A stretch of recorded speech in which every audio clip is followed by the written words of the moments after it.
Olá, seja bem-vindo ao meu canal e já vamos aqui para mais um debate ou embate sobre por que quando o MST invade terras, eles são criminalizados e quando o agro ocupa essas terras, ninguém se fala nada a respeito. Então, já vamos começar aqui por uma avaliação e vamos digerir esse assunto, falar sobre ele, todos os aspectos que envolvem essa situação, para que você possa entender melhor o que realmente acontece. A primeira pergunta que se destaca é por que essa grande controvérsia em relação ao tratamento desigual dado aos diferentes atores que ocupam as terras públicas no Brasil. Vamos explorar alguns dos motivos que podem explicar por que há uma diferença na percepção e na reação pública e institucional quando o MST ocupa terras públicas em comparação com a ocupação pelo agronegócio ou grandes proprietários rurais. A primeira diferença na percepção e representação política. O MST, como movimento social, o movimento dos trabalhadores rurais sem terra, MST, é frequentemente visto por alguns setores da sociedade e da mídia como um movimento radical, desordeiro ou até mesmo criminoso. É a percepção da maioria das pessoas. Quando o MST ocupa terras, muitas vezes é apresentado como uma ameaça à ordem pública ou à ordem privada, mas na maioria das vezes, essas terras que eles estão ocupando são terras públicas, que deveriam ter sido feita reforma agrária naquelas áreas e são ocupadas por latifundiários. Mesmo quando se trata de terras públicas ou improdutivas, que a terra tem o seu lado social da terra. Essa visão é amplamente difundida por veículos de comunicação que têm interesses alinhados com o agronegócio.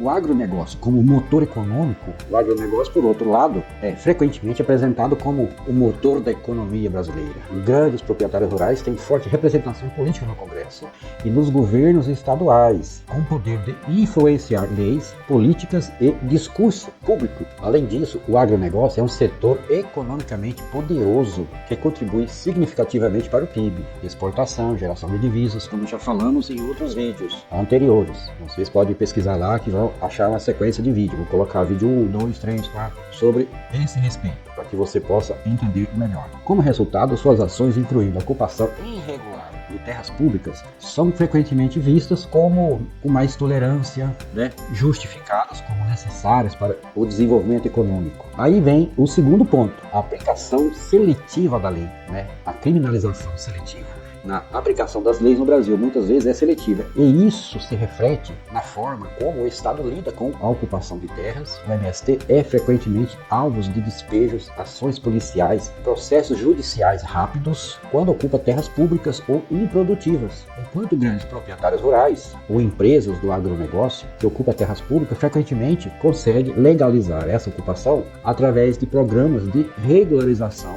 com a sua influência política. A regularização fundiária ou tem seus casos ignorados por autoridades locais. A regularização fundiária ou grilagem, muitas terras públicas são ocupadas de maneira irregular por grandes proprietários, por meio da prática conhecida como grilagem, a falsificação de documentos para tomar posse da terra. No entanto, em vez de criminalizar esses atos, o Estado muitas vezes oferece programas de regularização fundiária que legalizam essas ocupações. Além disso, algumas legislações, como a medida provisória 910, convertida em lei, na lei 13.465 de 2017, veja bem, em 2017, facilitaram a regularização de terras públicas ocupadas irregularmente por grandes proprietários. Terceiro ponto, o controle da narrativa e interesse econômico. A mídia e influência, grandes conglomerados da mídia do Brasil têm fortes laços com os setores do agronegócio, que são grandes anunciantes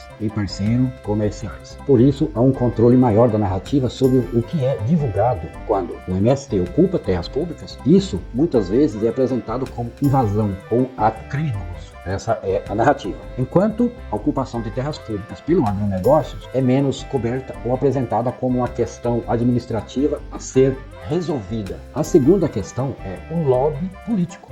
O agronegócio exerce um forte lobby político, o que influencia diretamente na formulação de políticas públicas, fiscalização, fiscalização e na narrativa adotada por muitos veículos de mídias e autoridades.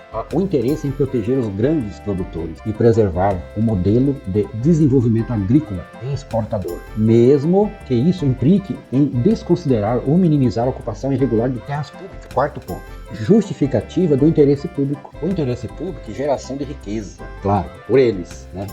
pela grande elite. Quando esses grandes proprietários ou grandes elites, grandes empresas ocupam terras públicas, frequentemente eles justificam essa ação como sendo em nome do interesse público, ou sob o argumento de que suas atividades geram empregos. Sobre isso temos um vídeo aqui sobre a geração de emprego pelo agronegócio. É só procurar que você vai encontrar no nosso canal. Sob o argumento de que suas atividades geram empregos, produzem alimentos e contribuem para o crescimento econômico. Já o MST, quando ocupa essas terras, argumenta em prol da reforma agrária, a produção de alimentos saudáveis para o consumo interno e distribuição justa de terras. Mas essa justificativa é menos aceita pelos setores do poder. Quinto ponto, o histórico de disputa de terra no Brasil. A concentração histórica de terras, o Brasil tem uma das distribuições de terra mais desiguais do mundo, resultado de um histórico colonial e de políticas que favoreceram a concentração fundiária. O MST, por ter sido criado recentemente, em 1984, ele questiona diretamente esse modelo, enquanto o agronegócio se beneficia dele. A resistência à reforma agrária e à ocupação de terras públicas pelo MST é, em grande parte, uma tentativa de manter essa estrutura de poder e propriedade. Agora vamos para a nossa conclusão. A diferença de tratamento dado às ocupações de terras pelo MST e pelo agronegócio revela desigualdades profundas no Brasil em termos de aplicação da lei. Influência política, controle da narrativa, interesses econômicos. Enquanto o MST é criminalizado, o agronegócio é frequentemente protegido ou beneficiado pelas mesmas autoridades que criminalizam o MST, que deveriam garantir o uso justo e sustentável das terras públicas. Esse desequilíbrio reflete a disputa de poder e a luta por um modelo de desenvolvimento rural que atenda aos interesses desses diferentes grupos da sociedade brasileira. Se realmente o Decreto-Lei de 1964 tivesse entrado em vigor, hoje nós não teríamos nenhum problema com o MST, nem invasão de terras no Brasil. Não teríamos nenhuma, porque aquelas terras teriam sido feitas igual na Europa, que era um modelo. E esse modelo de 1964, ele se espelhava no modelo já aplicado na Europa, na França, na Alemanha e em outros países europeus. Era o mesmo modelo que pegaria as terras públicas próximas das cidades e seria feito reforma agrária. Mas todo mundo sabe o que houve, e só em 1984 o governo militar fez uma pequena reforma, foi criado o MST. Em 1988 foi colocado na nossa Constituição, mas mesmo assim essa turma está lutando até hoje. Foi feito poucas reformas agrárias, que deveriam ter sido feito muito mais, principalmente as próximas das cidades. Então ficamos por aqui, se inscreva no canal, deixe seu like, compartilhe. Obrigado, fui!